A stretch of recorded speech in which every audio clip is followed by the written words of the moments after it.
Bueno, buenas tardes. Un gusto poder estar nuevamente con ustedes y vamos a seguir avanzando. Hoy vamos a terminar el capítulo 1 de Génesis y vamos a empezar con el capítulo 2, que trae nuevas aventuras. Pero antes de pasar a eso, quiero responder una pregunta que hicieron en el estudio anterior, que le hizo el pastor Walter.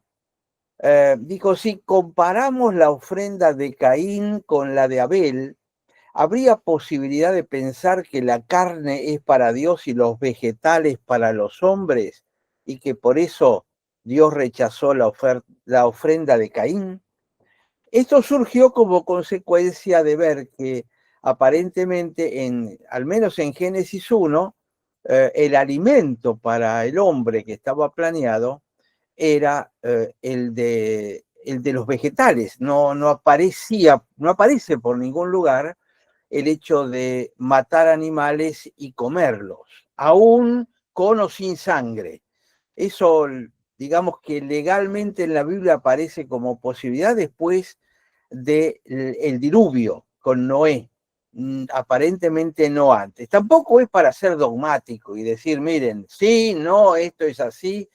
Cuando uno se pone en los anteojeras del dogma, uno lee lo que puede leer, no lo que está escrito ahí en la Biblia. Y segunda cosa, antes de contestar esta pregunta, que me parece importante. Primero, uno de los objetivos que yo estoy teniendo es tratar de provocarlos de tal manera que ustedes se den cuenta que en la Biblia hay mucho más de lo que conocen y de lo que saben, y que despierte el interés a pensar más allá de la caja doctrinal en la que están metidos. Cuando nosotros nos ponemos unas gafas de color rojo, vamos a ver todo el mundo rojo. Y las cosas que son rojas no las vamos a ver. ¿Por qué? Porque tenemos el filtro delante. Si en lugar de las gafas rojas me pongo unas amarillas, me pasa lo mismo. Y muchas veces la lectura que hacemos la hacemos desde nuestra posición dogmática. Entonces no podemos ver cosas simplemente. Así que me parece que es un avance y estoy contento así de que haya surgido esta pregunta que yo no me la había hecho nunca. Así que me han hecho trabajar toda la semana. Y la tercera cosa que quiero comentar es, Pablo le dice a Timoteo, en 2 Timoteo 3:16, que toda la escritura es útil para enseñar, para redarguir. Ahí la palabra toda significa toda. Perdón por ser redundante. No es que una parte, la que me parece bien, la que encaja con lo que yo creo.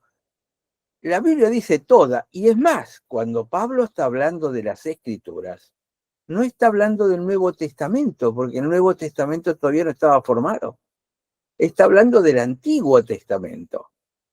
Y muchas veces el Antiguo Testamento se conoce muy superficialmente a través de algún paisaje como Isaías 53, el Salmo 23, esos pasajes famosos, pero realmente se le presta muy poca atención a aquello que Pablo dijo que era útil para redarguir. Entonces, si lo que quiero es ser estricto con la Biblia y digo la Biblia es palabra de Dios, cosa que yo creo profundamente, la Biblia es la palabra de Dios, por lo tanto, primero, nada puede pasarse por alto y no hay nada que esté ahí por casualidad. Yo no sé si ustedes comparten este punto, pero es crítico. En la palabra de Dios nada está ahí por casualidad. Si Dios lo puso, si Dios lo permitió, por algo será. Que yo no sepa para qué está, que yo no lo entienda es otra cosa. Pero lo que está ahí está puesto por Dios, por lo tanto, de alguna manera tengo el derecho de poder observarlo, analizarlo, pensarlo, meditarlo, porque si no volvemos a la situación en que estaba prohibido leer la Biblia porque te la tenía que enseñar el sacerdote. Si el sacerdote no te la enseñaba, no tenías derecho a tocarla. Entonces, me parece que gracias a Dios Lutero nos hizo libre de esa cosa, diciendo que somos libres para examinar las escrituras por nosotros mismos, lo cual nos puede llevar a muchos desastres, es verdad, pero lo importante es tener el espíritu de saber, de querer saber más del Señor. Entonces vamos a la pregunta. Si comparamos la ofrenda de Caín y Abel, ¿habría posibilidad de que la carne era para Dios? No es la lectura primaria. Es decir, la comprensión bíblica, la primera lectura en general es la que se acepta como la más sencilla y probablemente la más correcta. Entonces yo diría que no, que la diferencia está en que Abel ofreció lo mejor y Caín ofreció algo de lo que había juntado. El espíritu con que se ofreció la ofrenda es lo que marcó la diferencia, no la ofrenda en sí, sino el espíritu con que se hace. Es lo que Jesús resaltó con la viuda, cuando la viuda puso las dos monedas. Se acordarán en el Nuevo Testamento. Lo que exaltó no es la cantidad, no es lo que estaba ofreciendo, sino con qué corazón lo estaba ofreciendo.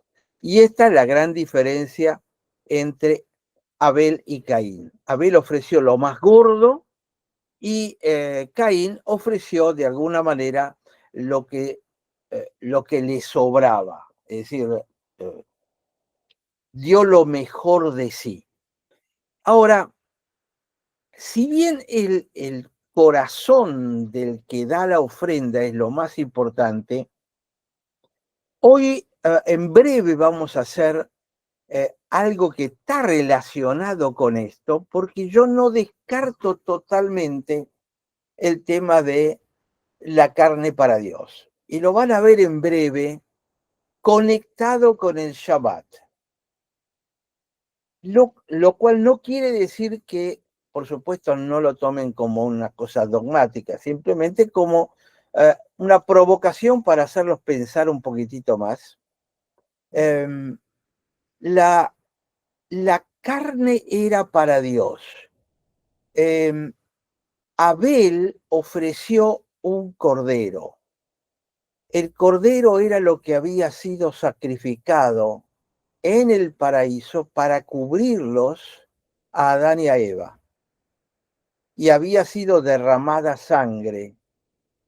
Acá Abel está ofreciendo el animal sin haberlo matado todavía, pero está ofreciendo. ¿Acaso el animal que ofrece no puede ser un sustituto de Cristo? Es decir, en toda la tradición judía lo que se ofrecía era un cordero. Se ponían las manos arriba de la cabeza del cordero y el cordero era el que pagaba por mis pecados. Entonces, de alguna manera, en el corazón de Abel, simbólicamente, no estaba presentando a Cristo. En cambio, el otro, porque en el Antiguo Testamento hay ofrendas vegetales de granos, no es que no existen, y tienen un simbolismo, pero el simbolismo de un cordero ofrecido me suena diferente de una ofrenda de paz o de una ofrenda de cereales. Entonces, si bien no es la primera lectura, yo no lo descartaría del todo, que allí no pueda haber un simbolismo de que Abel estaba ofreciendo a Cristo de alguna manera. Vuelvo a repetir, esto no es doctrina, esto no es teología, es simplemente pensar cómo puedo encajar esta pequeña diferencia entre todo. Así que se los dejo ahí picando para que sigan pensando en todo esto. Y ahora sí, voy a ir a terminar con el capítulo 1. Lo hemos concluido con el último versículo y ya les comenté, no hay que buscar en Génesis capítulo 1 una cosmogonía científica. ¿Qué quiero decir con eso?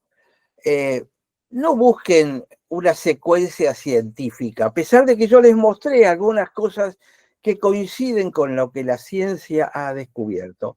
Pero no es un libro de ciencia, capítulo 1. No es un libro de historia tampoco. Está cumpliendo otras, su propósito es muy distinto y es mucho más importante porque en un solo capítulo, de alguna manera se imprime de una forma realmente profunda la convicción de que Dios creó todas estas cosas. Dios es el creador. En un capítulo, todo junto, con toda la secuencia, y Él es el que crea al hombre. Si ustedes van o recuerdan el Salmo 51, donde David está volcando su corazón delante de Dios después de que Natán viene y le cuenta, Dios dice, tu pecado con Betsabé, etcétera, etcétera, y se da cuenta. Y entonces David en el Salmo, versículo 10, dice, crea en mí, oh Dios, un corazón limpio y renueva un espíritu recto dentro de mí. La palabra que está ahí es la palabra crea en mí un corazón. Y la palabra es vará, es el verbo vará. Ahora, el verbo vará se puede utilizar en el hebreo para otras cosas parecidas a creación. Pero en la Biblia, en el contexto bíblico, el verbo vará, que significa crear, siempre está asociado a la figura de Dios. No hay nadie que cree crear de crear vará fuera de Dios. El sujeto siempre es Dios. Entonces, de alguna manera, lo que nos ha llegado a nosotros en la iglesia es, vará significa crear de la nada, cosa que es cierta. ¿Por qué? Porque eso es lo que hace Dios. Entonces, lo que David está diciendo es, yo estoy, digamos, deformado, corrupto desde mi nacimiento. Señor, crea en mí un corazón limpio. Es decir, lo tiene que crear de cero. No es que puede emparchar el que él tenía. Y esto mismo es válido para todos nosotros. Dios no nos emparcha.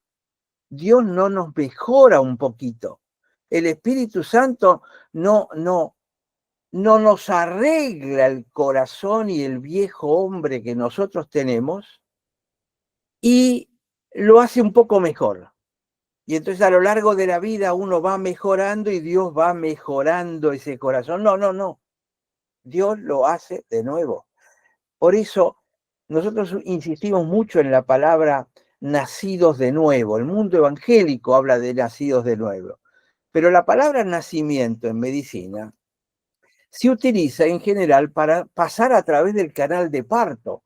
Es decir, es a los 9 meses nacer.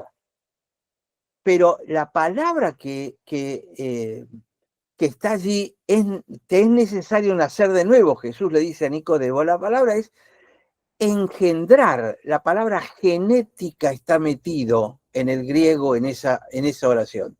Entonces lo que le está diciendo, tenés que ser reengendrado, que es literalmente lo mismo que está diciendo acá David. Créame un corazón nuevo, es decir, engendrame genéticamente diferente de lo que yo tenía. ¿Por qué?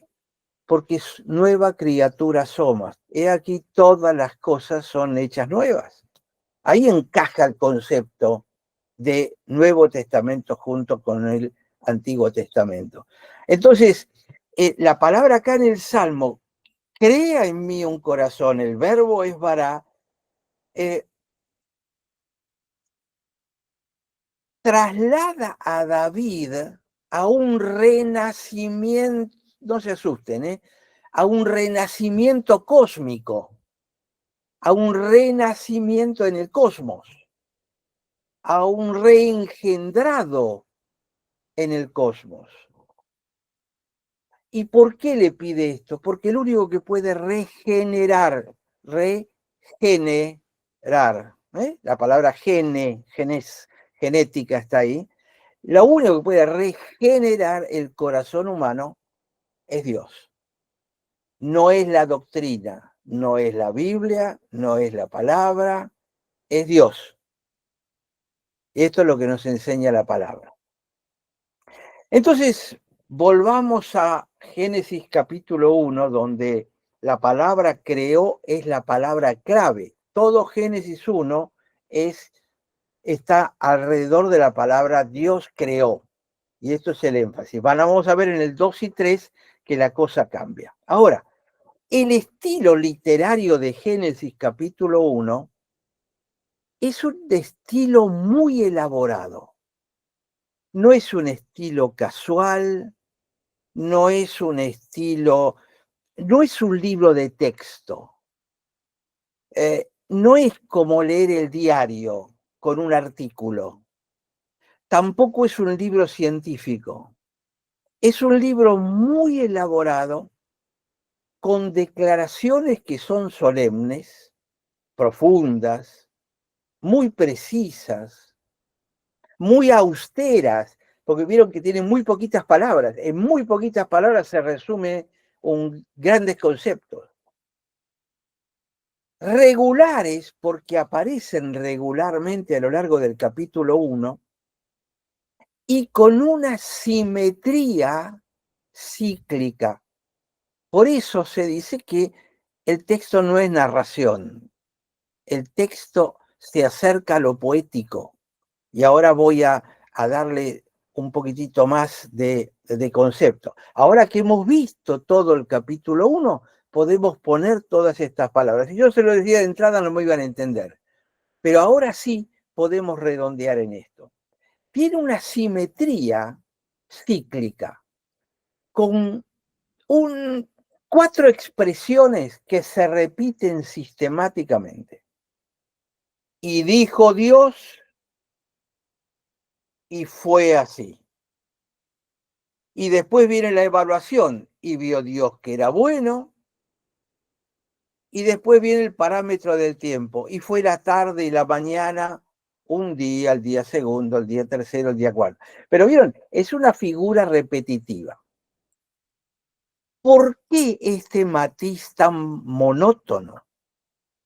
Hasta hace 100, 150 años, el 90 y pico por ciento de la población mundial era analfabeta, no sabía ni leer ni escribir. Entonces, no es un libro escrito para los que saben leer.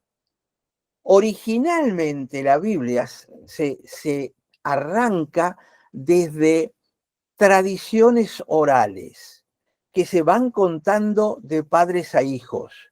Y generalmente en el grupo, en la tribu, había alguien que se convertía en el sacerdote, que era el depositario en general de la sabiduría de esa tribu, con la historia que le correspondía. Los relatos del Génesis ustedes los van a encontrar entre los sumerios, entre los babilonios, entre los indios, los van a encontrar en distintos lugares, pero son totalmente diferentes del hebreo, aunque tienen ciertos puntos de comparación. El Génesis hebreo es totalmente diferente de los demás, aunque tenga algunos conceptos de coincidencia, sobre todo con el babilónico, con el relato babilónico. Entonces, la tradición se mantuvo oralmente y se iba pasando de uno a otro. Para recordar algo de memoria, lo que tengo que recordar tiene que tener cierto ritmo, cierta coincidencia, cierta simetría, cierta cosa repetitiva y monótona. Y Dios dijo, y fue así, y entonces era bueno, y fue la tarde y el día. ¿Por qué? Porque eso me ayuda a recordar, tengo que recordar ya lo del medio nada más. Por eso la poesía en castellano, por ejemplo, se recuerda mejor cuando tiene cierta rima. Y es como nos acordamos. Es decir, ¿cómo aprenden los chicos las palabras? Cantando. ¿Por qué? Porque la música y la letra repetitiva es la que le mete conceptos. ¿Cómo aprenden los chicos los colores? Incluso no solo en castellano, sino por ahí en inglés. Yo ahora veo a mi nieta pudiendo saber los colores en inglés. ¿Cómo lo hace? Si ella no sabe leer todavía, lo hace porque hay un mecanismo repetitivo que me tiene que ayudar. Bueno, esto está metido en Génesis 1, lo van a ver en Génesis 5 de nuevo, Génesis 10. Hay este tipo de estructura que se considera una composición litúrgica. Ese es el nombre que toma. No es una composición, si acá estamos todos los que tenemos algunos años, saquen una hoja, composición, título, el fin de semana que pasé en casa. Y uno escribía, narraba una cosa. Esto no es Génesis 1. Génesis 1 no es una narración de ese tipo, es una narración litúrgica, es decir, aquello que se repite con cadencia y que me permite recordar lo que se dijo una vez y otra vez, y entonces no me olvido y lo puedo pasar a las generaciones posteriores. ¿Me entienden? Ese ritmo, que es un ritmo cuasi poético, pero que en lenguaje técnico se llama ritmo litúrgico. Si uno no entiende que esto es ritmo litúrgico, probablemente va a entender cualquier cosa de Génesis capítulo 1. Entonces, toda esta aparente simetría que les estoy contando, espero que me hayan pescado hasta acá, esto se rompe porque adentro de todo este relato, el autor mete otra simetría, la simetría del día 1, 2, 3 contra la simetría del 4, 5, 6. ¿Se acuerdan? En realidad el 1 se continúa con el 4, es decir, la luz con el sol, la luna y las estrellas. El otro con separar las aguas y el día 5 con peces abajo y aves en el aire. El día 3 con separar el mar de la tierra y el día 6 llenarlo de animales hasta la culminación del hombre. Entonces aparecen estas dos estructuras donde de un lado está el separar y juntar, separar tinieblas de luz, aguas de abajo de aguas de arriba, agua o mares de la tierra, con llenar en la columna de la derecha. Y estas dos columnas están metidos en el medio como dos estructuras que le dan sostén a todo el ritmo de cadencia. No sé si se llega a entender y a disfrutar la belleza armónica que el Señor puso en Génesis capítulo 1. Y les remarco, Dios en Génesis 1 es Elohim. Es un Dios de alguna manera distante, muy poderoso, pero distante. Allá está, enorme, increíble, fantástico, pero está por allá. Y culmina todo este capítulo con la creación del hombre, que era el objetivo inicial de Dios. Es decir, arma todo ¿para qué? Para después poner al hombre. Porque ese era el objetivo central de Dios, como vimos el otro día. Entonces, no hay una narración, está muy estructurada, muy refinada, es muy formal y es litúrgica. Sería una especie de resumen de este capítulo 1 que quería compartir. Y ahora sí vamos a ir a Génesis capítulo 2. Quisiera ver si, no sé si hay alguna pregunta, Belén, si se entendió. Por el momento en WhatsApp no hay ninguna, tampoco en Meet, así que estamos escuchando atentos. Mire, esto que yo les acabo de resumir recién es para que vean la belleza de lo que Dios perpetuó en la Biblia. Este relato es una maravilla y es parte de lo que tenemos que regocijarnos del Dios que tenemos, que fue capaz de dejarnos un legado como este Génesis 1. Les digo, la cantidad de veces que lo leo y sigo meditando en él y sigo pensando porque cada vez encuentro una aplicación diferente.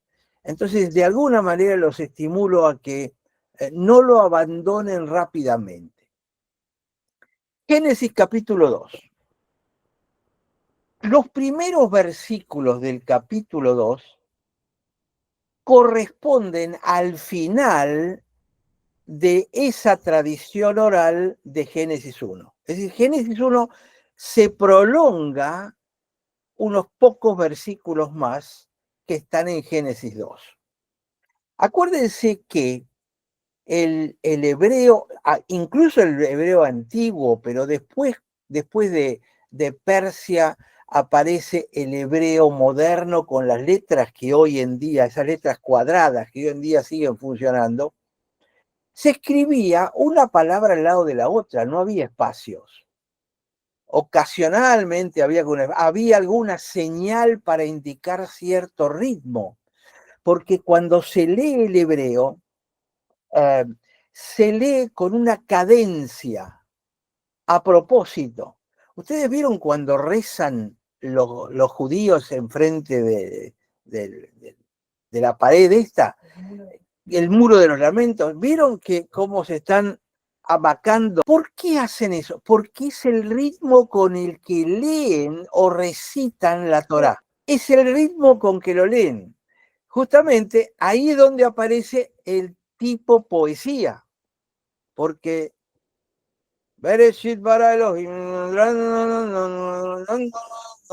y es la forma en que recuerdan y memorizan los pasajes y los repiten. Esa es la razón. Entonces, ¿por qué? Porque no había espacios entre las letras. Ustedes miran incluso el códice de Leningrado, que es el códice más antiguo completo que tenemos hoy en hebreo. Están todas las palabras una al lado de la otra, hay que adivinar dónde termina. Si no conocen más o menos cómo es el texto, es muy difícil encontrar las palabras. Los capítulos y versículos más o menos en el Antiguo Testamento empiezan a aparecer en el año 600 después de Cristo. Hasta ese momento era todo una cosa continua. No hay hojas, no es un libro. La Biblia no es un libro, es un rollo que se va enrollando de un lado y desenrollando del otro. Y se va leyendo. Incluso no se lee con el dedo, se lee con un aparatito, un dedo de plata, para no ensuciar las escrituras. Y como hay un enorme respeto por las escrituras, lo muy antiguo que se escribió se copiaba y cuando habían terminado la copia se quemaba y se desechaba el anterior porque estaba usado, está bajado y no era digno de Dios. Por eso no hay muchos escritos de aquella época. Aparecieron en las cuevas de Qumran, pero un poco por casualidad, no por otra razón. Pero entonces no era que el capítulo 1 fue completo y el 2 es otra cosa. El 1 se mete en el principio del capítulo 2, como vamos a ver ahora. Pero a veces uno no tiene conciencia de estas cosas. La Biblia empieza a escribirse más o menos 1000 años antes de Cristo, a aparecer en forma escrita. No la Biblia, algunos pasajes aislados. Pero básicamente la gran escritura aparece alrededor del destierro a Babilonia y en el periodo post-babilónico. Ahí es donde aparece la escritura escrita del Antiguo Testamento. El Nuevo Testamento va tomando forma a partir del siglo I y siglo II. Los capítulos 2 y 3, a los cuales vamos a ir en breve, ya no tienen esta forma litúrgica, formal, distante, de la que estuvimos hablando recién, sino que están elaborados en forma de cuento. Es una narración en forma de cuento. Es muy típico, por ejemplo, hoy en día de los africanos. La tribu se reúne alrededor de un fuego, no hay electricidad, no hay televisión, no hay cine. ¿En qué se entretienen? En contar las historias de la tribu, que son los que mantienen la identidad de la tribu, la identidad del grupo. Esto es exactamente lo que tenemos en la Biblia, donde tampoco había televisión. Entonces, ¿cuál era lo que se hacía? Se contaba los episodios. Se contaba lo de Abraham, lo de Moisés, la liberación, los distintos pasajes, pero eran cuentos, y esto es lo que vamos a encontrar en el capítulo 2 y en el capítulo 3. Es una narración muy popular, es decir, muy simple, pero muy profunda, con muchísimos símbolos que los vamos a ir sacando a medida que vayan apareciendo, muchísimos símbolos, y esos símbolos son los que se conectan y te van a permitir entender muchas cosas del Nuevo Testamento, sobre todo de Pablo. Pablo era un fariseo, era un hebreo que hablaba hebreo y pensaba en hebreo. Escribía en griego, pero su mente estaba trabajada en el hebreo. Entonces, muchos de estos símbolos que vamos a ir viendo en Génesis 2 y 3 van a aparecer detrás de las palabras, por ejemplo, en Romanos.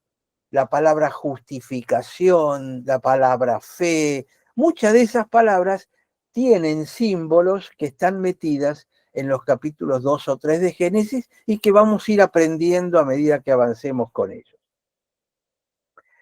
En el capítulo 1 la palabra clave era bará, es decir, la creación desde la nada. Creó Dios los cielos y la tierra, los grandes animales y al hombre. El verbo o los verbos del capítulo 2 y 3 ahora ya no van a ser bará. Hay un verbo que es asá, que significa hacer. Y el otro, que es yatzá, significa dar forma a, formar, darle forma. Hacer y formar, ya no crear. ¿Por qué? Porque la creación está terminando en capítulo 1. Entonces ahora ya no hay que hacer, ahora hay que transformar lo que ya hay. ¿Se entiende? Estas son las palabras, los verbos del capítulo 2 y del capítulo 3. Y estos dos capítulos hablan de las relaciones de Dios con el hombre y del hombre con la mujer.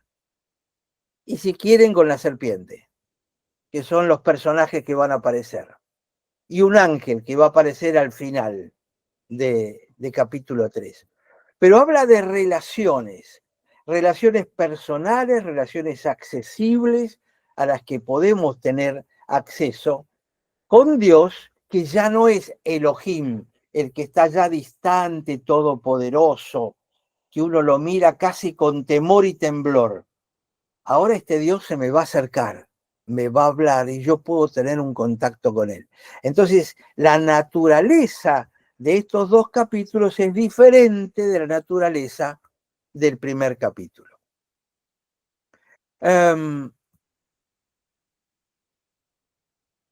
Entonces voy a compartirles el versículo de 2.1, permítanme,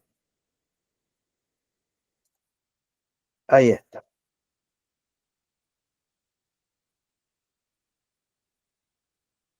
Versículo 2.1 dice, fueron pues acabados los cielos y la tierra, les marco solamente en qué orden están acabados los cielos y la tierra. Es el mismo orden que habíamos visto en Génesis 1:1. Creó Dios los cielos y la tierra. Se los marco porque ahora van a ver que va a haber un cambio. Y todo el ejército de ellos. Primera palabra para remarcar, ese pues. Una palabra muy chiquitita en el original hebreo.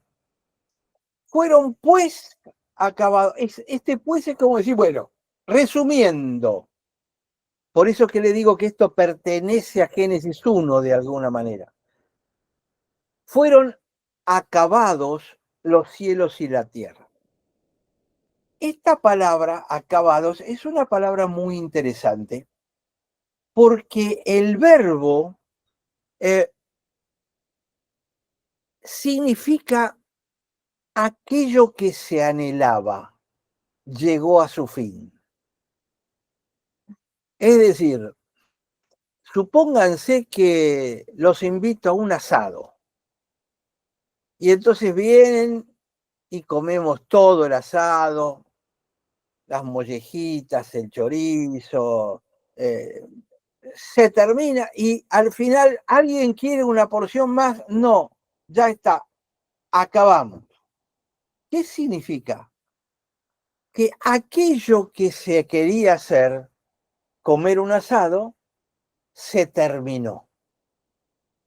¿Por qué esta palabra es interesante? Porque esta palabra en el griego es la palabra teleo o telos. Y la palabra telos significa hemos llegado al punto que estábamos buscando llegar. Por ejemplo, yo quiero ir de Buenos Aires a Córdoba. Cuando paso por Rosario, en el concepto griego de teleos es yo estoy yendo al teleos, yo estoy en el teleos. Después, cuando paso por la frontera de Santa Fe, Córdoba, yo sigo estando en el teleos, pero cuando llego a la ciudad de Córdoba, estoy en el teleos completo. Eso en el Nuevo Testamento se traduce con la palabra maduro o completo. Es decir, el Nuevo Testamento dice, para que seáis maduros y perfectos. Santiago, por ejemplo, capítulo 1, dice, para que seáis maduros y perfectos sin que os falte cosa alguna. ¿Qué significa, Teleo? Que está completo, que se acabó, que todo lo que había que crear ya se creó. Esto es lo que está diciendo. Doctor, perdón, sí. Hay una pregunta. ¿Sí? La palabra teleos, ¿es la misma raíz que teleios? Sí. Y, sí. otra preguntita, en Génesis 2:1, ahí cuando dice el ejército de ellos, se refiere a huestes espirituales. Sí y no.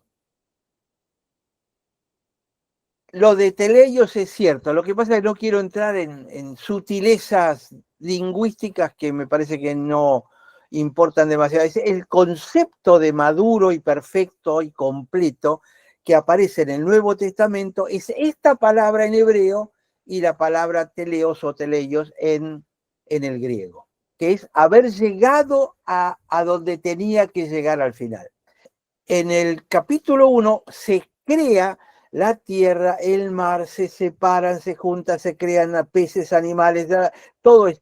Ya no hace falta crear nada más por ese lado, porque ahora vamos a ver que sí va a hacer falta algo más después. Pero lo que hacía falta para poner el hombre en la tierra está acabado y está terminado. Se llegó a completar la tarea que se buscaba. La idea se culminó, no hace falta crear nada más. ¿Está?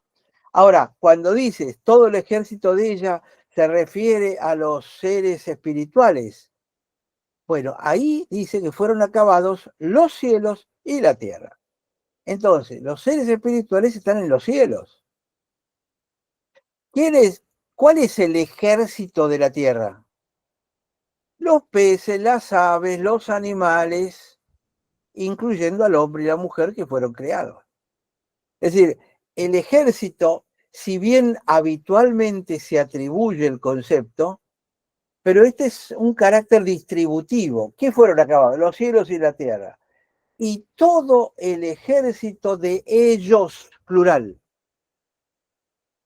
tanto del cielo como de la tierra. Todo lo que hacía falta fue terminado. ¿Está? Entonces, sí, es cierto, pero era parcial. Le agregamos un poquito más. Y ahora vamos a el 2, que es realmente interesante. Dice, y acabó Dios, y vuelve a repetir la misma palabra de acabar, de concluir. Y acabó Dios en el día séptimo. Ese Dios que aparece ahí es Elohim. Todavía no es lo que va a aparecer inmediatamente, ahora dentro de poquito. Es decir, Elohim es el Dios de Génesis 1. En Génesis 2 vamos a ver la aparición de Yahvé Elohim. Vamos, en breve les voy a explicar la diferencia de esto. Pero acá, en el 2, acabó Elohim, el Dios creador, en el día séptimo, la obra que hizo, y reposó el día séptimo de toda la obra que hizo. Fíjense cómo se repite. Y si yo lo llevo al próximo, perdón,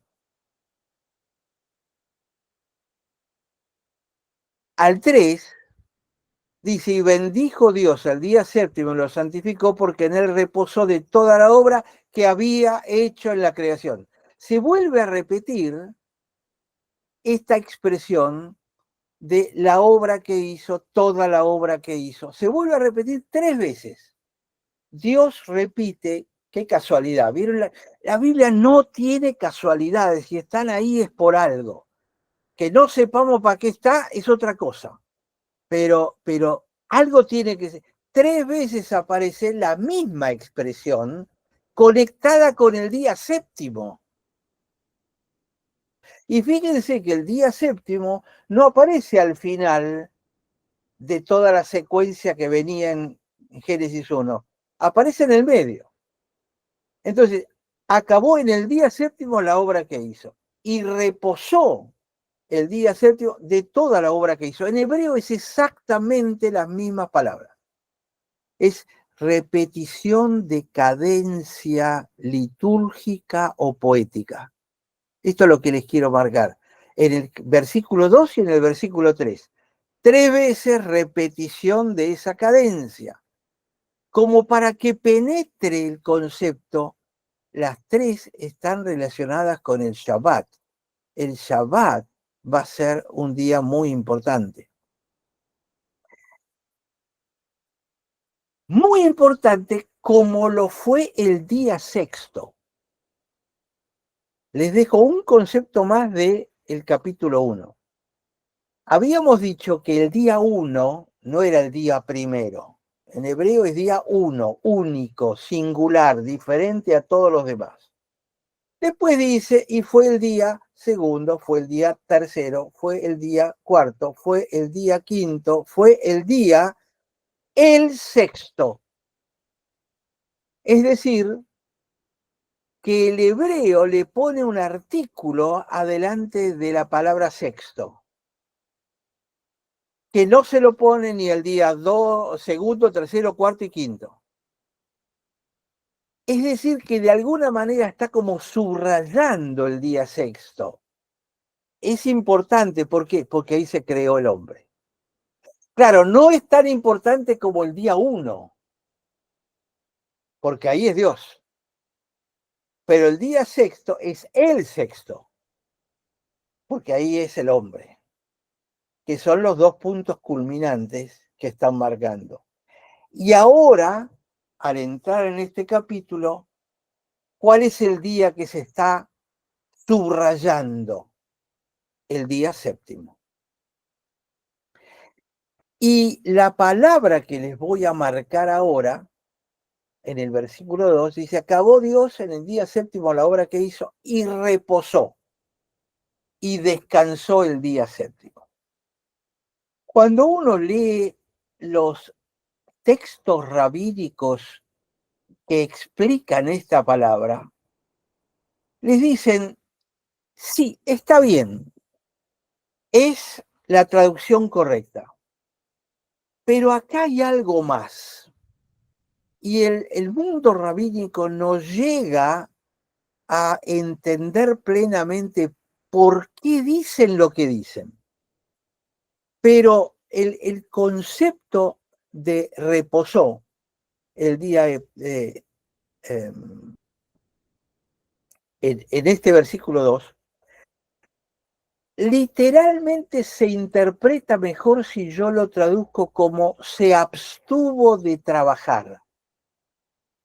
En español son varias palabras, pero esa palabrita reposó se abstuvo de trabajar. Y la diferencia es muy importante. Ahora se las voy a explicar con más detalle. Reposó significa, bueno, reposo, pero si ya está terminado,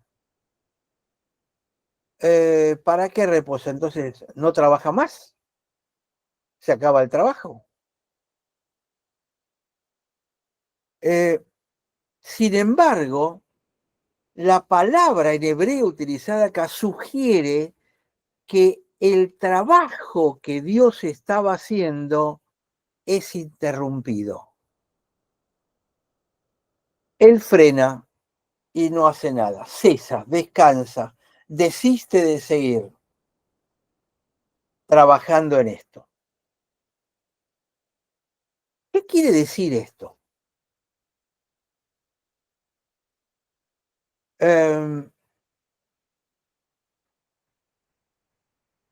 Si seguimos leyendo el versículo 3, dice, y bendijo Dios al día séptimo.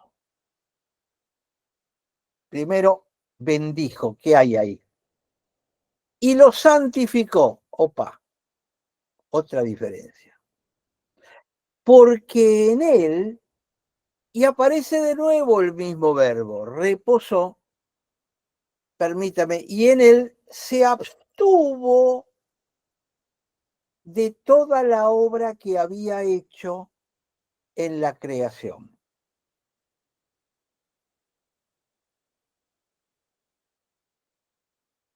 Pero en el versículo 2, cuando dice la obra que hizo, ese verbo hizo está en presente perfecto, es decir, se acabó, se terminó, la obra que hizo, se acabó.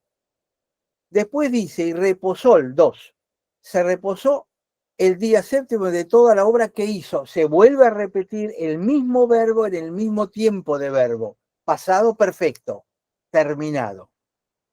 Pero en el versículo 3, cuando dice, porque en él reposó, se abstuvo de toda la obra que había estado haciendo en la creación. Es otro tiempo de verbo, no es lo terminó perfecto. Me da la idea de que hay tiempo, es decir, le llevó tiempo hacer esto. Claro, 6 días. Entonces, el séptimo día aparece algo, la obra que él había creado y hecho, que es otra traducción que a lo mejor tienen ustedes en sus Biblias, que cierra mejor con la traducción del hebreo. Entonces se abstuvo de toda la obra que había creado y hecho. Sería una traducción más literal, la obra que había creado y que había hecho. Es decir, había cosas que las creó, había cosas que las formó, las hizo multiplicar. Es decir, el concepto abarca toda la obra del día 1, ¿no? Sandra pregunta, ¿reposó de producir? Y Analía después pregunta, ¿y es la primera bendición? Es la primera bendición, sí. Y ahora me voy a detener un poquitito en esto. Pero, perdón, ¿cuál fue la primera observación? ¿Reposó de producir? Sí, reposó de producir, ¿por qué? Porque si bien había completado la obra de la creación, había un trabajo que todavía había que hacer. Pero como el hombre todavía no había pecado, no era el tiempo de hacer el trabajo que tenía que ser hecho. ¿Me van siguiendo? Es el propio Dios que va a tener que encarnarse, venir, morir y resucitar para completar la obra. Por eso decía Jesús, tengo una obra para hacer que el Padre me ha dado, que ustedes no saben. Tengo una comida para comer. Es decir, este concepto de se abstuvo en el día séptimo, que ahora lo vamos a seguir desarrollando todavía porque tiene una cantidad de ramificaciones preciosas, pero tiene que ver con que la creación estaba terminada, sí, pero el hombre iba a pecar e iba a haber que seguir trabajando y Dios lo sabía de antemano y ya tenía la solución. Era la sabiduría de Dios que estaba con Dios y era Dios, el Logos, desde antes de la fundación de los tiempos. ¿Se acuerda que lo hemos explicado? Entonces, este se abstuvo, por favor, conéctenlo con la obra de Cristo, que es el completar lo que no se había hecho en esta creación original todavía, no porque no se pudiera, sino porque no era el tiempo, no era el kairos de Dios. Hay un versículo, perdón, doctor, en Mateo 12:8, que, bueno, le recriminan, ¿no? A Jesús que estaban comiendo sus discípulos, y después él ahí agrega, porque el Hijo del Hombre es Señor del sábado. Claro, y ahora lo van a ver, ahora vamos a entrar en eso porque es apasionante. Perdón que me entusiasmo a veces demasiado con esto, pero Jesús dice, Juan 4:34, dice, mi comida es que yo haga la voluntad del que me envió y que acabe su obra. ¿Qué obra tiene que acabar? La obra de la que se abstuvo el Padre en el séptimo día. Y Juan 9:4 dice, me es necesario hacer las obras del que me envió, entre tanto que el día dura, porque viene la noche cuando nadie puede trabajar. Ahí dice, exacto, a los suyos vino y los suyos no lo recibieron. Pero, volviendo a lo bendijo, vamos a lo que planteó Anaría. Es la primera vez que aparece lo bendijo, la palabra esta.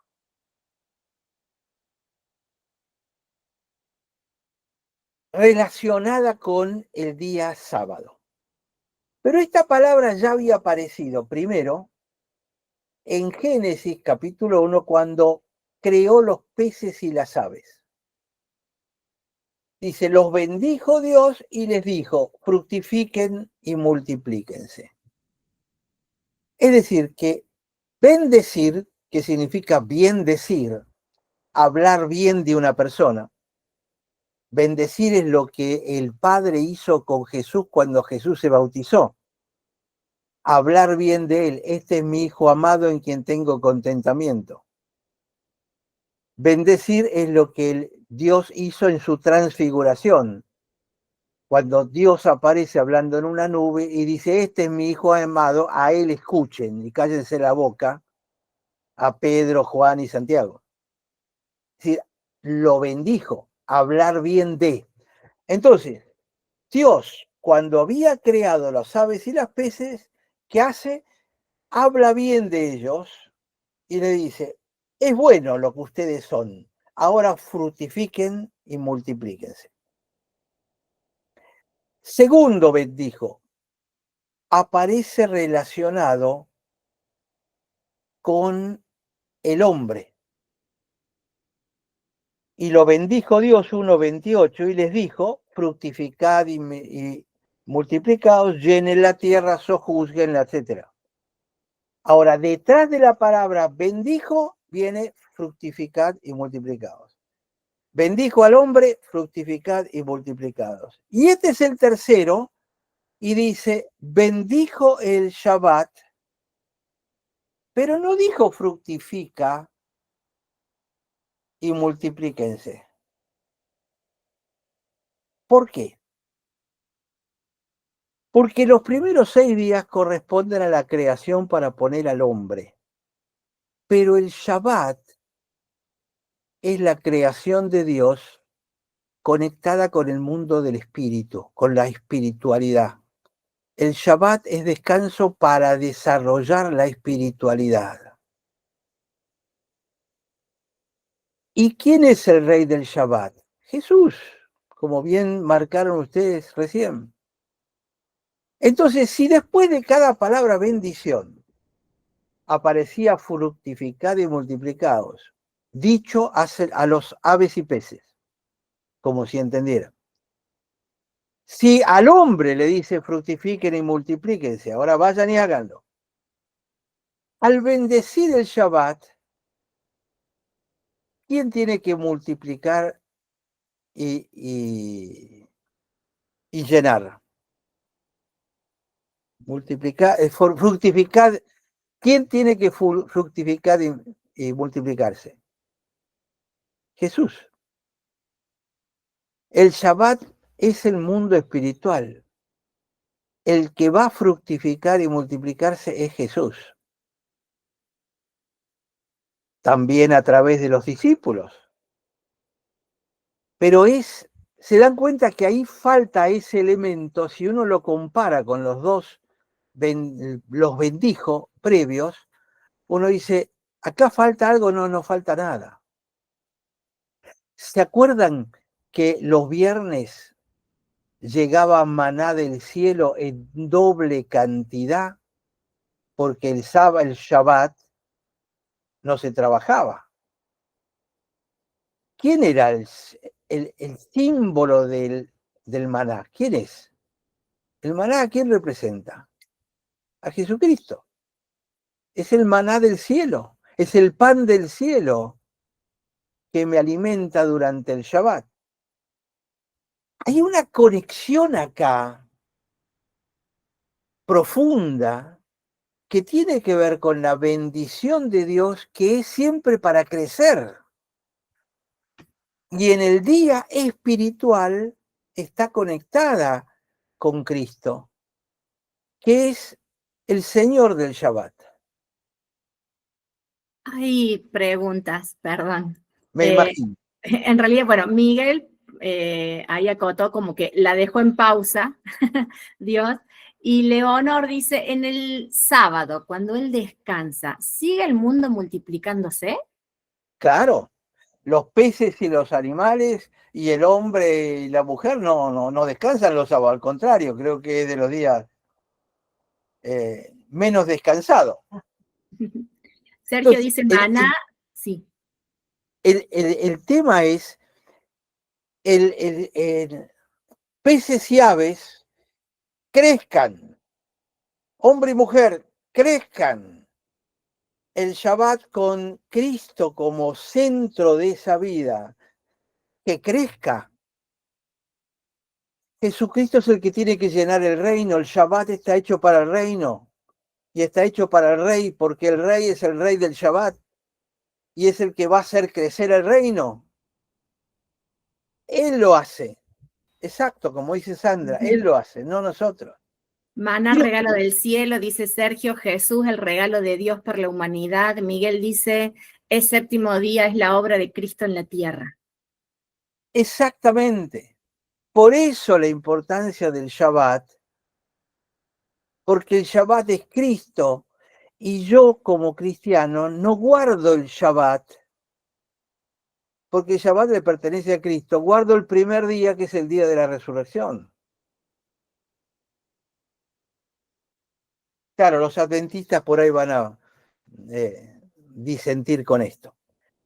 Pero cuando dice Dios, que completó, que acabó la obra, lo que está diciendo es, acabó la obra de la creación física, pero el Shabbat es para la creación espiritual. El Shabbat es la conexión espiritual de todo esto. Por eso era tan importante para los judíos guardar el Shabbat. ¿Por qué? Porque guarden el día del Señor, si me permiten ponernos esas palabras. Guarden el día del Mesías, guarden el día del Rey. Ese día es del Rey, no es para ustedes, no es para que ustedes trabajen, ni los que están con ustedes. ¿Por qué? Porque ese día le pertenece al Rey. Y le sigue perteneciendo. Y Él es que a través del Espíritu Santo hace crecer el Shabbat. Entonces se dan cuenta que Génesis 1 y 2 son complementarios. Hay diferencias de estilo, pero hasta acá, hasta este día séptimo y hasta este versículo, acá termina Génesis 1. En Génesis 2:4 va a decir, estos son los orígenes de los cielos y la tierra que fueron creados, y aparece el nuevo relato. Ahí aparece o empieza, si quieren, Génesis 2, con sus nuevos personajes. La serpiente que habla, árboles que van a simbolizar verdades teológicas y existenciales, que las vamos a ir viendo, que son tremendamente importantes, y ángeles armados para proteger el jardín cuyo dueño es el jardinero, que es Dios. Y Adán y Eva en todo caso eran los empleados del jardinero oficial, del dueño del jardín, digamos. Pero eso ya va a venir ahora en el capítulo 2. Ahora, quería terminar con este concepto del Shabbat, que es un concepto para mí tan representativo de lo que es Nuevo Testamento. Ahí está Cristo metido de alguna manera, ¿no? No está por casualidad todas estas palabras. Por eso es que me detuve en las palabras y empezar a ver dónde se usan y dónde no. Esto es lo que a uno le llama la atención. No sé si hay alguna pregunta más, Belén. Por el momento no, pero bueno, todos agradecidos, ¿no? Estamos así, atentos, escuchando, masticando. Déjense maravillar por la palabra de Dios. Es increíble. No hay nada por casualidad ahí. Todo lo que está por alguna razón. Lo que pasa es que hay veces que no sabemos para qué está, es cierto. Pero no importa, hay que seguir buscando. Lo peor que uno puede hacer es quedarse quieto y conformarse con lo que tiene. Como les dije a ustedes alguna vez, es ese creyente que no tiene 30 años de creyente, tiene un año repetido 30 veces. Porque ya se aprendió toda la teoría y ya no lo saca nadie de ahí, ya está armado. ¿Qué? ¿Hay más? ¿Cómo? ¿Hay más ahí? Sí, hay más, hay más. Y si buscan van a seguir encontrando. Yo me sigo asombrando todos los días, hace más de 50 años que estoy en esto. Y sigo asombrándome cuando encuentro, uy, el tiempo de verbo de esta palabra, qué tremendo, cómo me cambia el significado. Déjense asombrar por la palabra de Dios, que es palabra de Dios y tiene autoridad.